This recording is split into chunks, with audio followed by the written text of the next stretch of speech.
What's up everyone, welcome back to the channel. In this video, I'll show you how to speed ramp in DaVinci Resolve and use the speed ramp feature to add smooth slow motion and fast motion effects to your videos.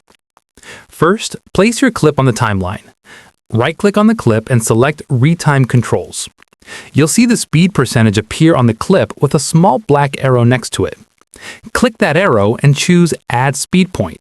This creates speed points, which act like keyframes, at the section where you want the speed change to start and end. To change the speed, grab the top handle of a speed point and drag it left or right. Stretching the section slows the clip down, and compressing it speeds it up.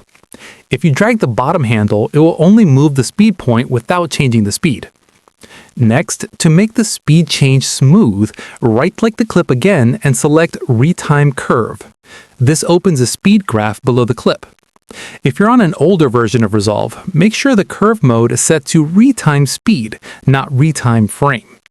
With the Retime Curve open, click on the first speed point and select the curve icon at the top. This turns the straight line into a curve and adds handles. Drag these handles to smooth out the speed transition. Repeat the same step for the second speed point.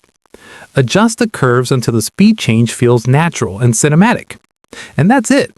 That's how you create smooth speed ramps in DaVinci Resolve to make your videos more dynamic and professional.